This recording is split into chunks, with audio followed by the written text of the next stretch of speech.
The MAGA movement. A movement that was created by Donald Trump for Donald Trump to allow him to become president without officially having to create his own party. A movement that is centered around one thing: America. Like it or not, it has inarguably been one of the most influential political movements of recent history. It allowed Trump to become president twice and has forever changed the Republican Party.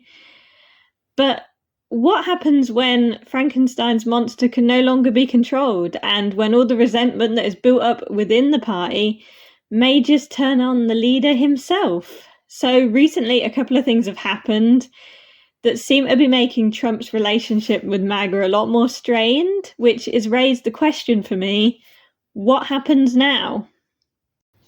The first thing that's happened is Trump's infamous campaign promise: no more foreign wars. The self-proclaimed greatest dealmaker promised to end the Russia-Ukraine war in a matter of hours, as well as quickly restore stability in the Middle East. And on both these counts, he's failed. One of the founding principles of MAGA is literally in their name. It's Make America Great Again. And there's this argument that's been going around circles for decades that Americans have just been involved in wars that they have no reason to be involved with. They spend millions of dollars, they cost American lives. And basically, America has been the global peacemaker for too long, and it's time for them to look after their own people. But in reality, Trump has not only failed to get out of the foreign wars, but he seems to get just as involved as any previous president. Currently, the Russia-Ukraine war is continuing with no signs of change. Israel is still bombing Gaza, and Iran does still have a nuclear program, despite what Trump claims. And all of this adds up. It makes Trump seem incompetent. He promised the world to his supporters, and now it comes to the delivering those promises. He appears to be struggling.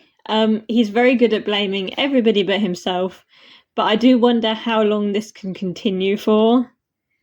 The second split that is appearing between Trump and MAGA involves the Epstein-sized elephant in the room.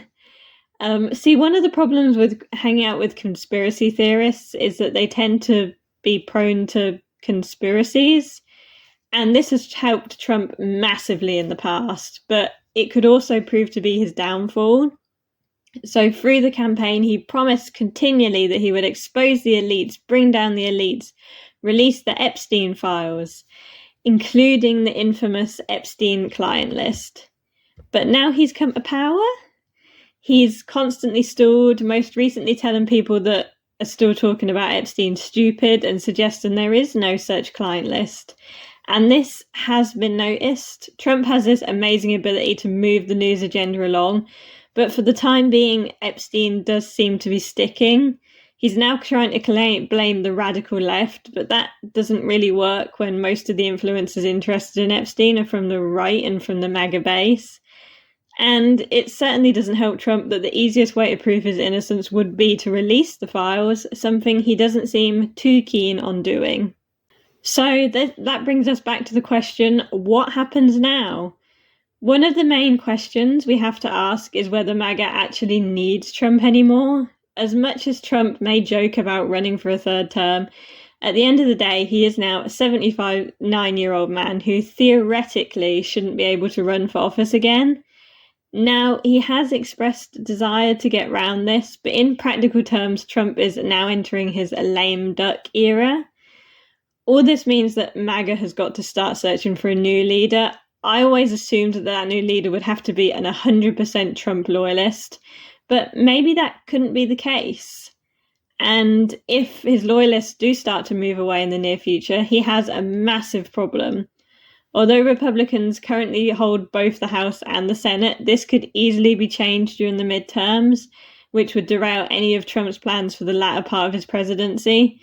And it does look like he's already beginning to lose control of the influencers who won him the presidency, like Joe Rogan and Laura Loomer. But will the MAGA movement survive without Trump? There's already a looming problem for the Republican Party. Trump is the leader, and when Trump is not on the ballot, people tend to stay at home. And the movement is by no means harmonious. Ukraine aid, Medicare cuts, tariffs, these are all issues where MAGA appears to be divided. Currently, Trump is the glue that holds them all together, but without them, would they continue as a movement or just disappear into different subsections? With no heir apparent to the throne, we could be about to find out.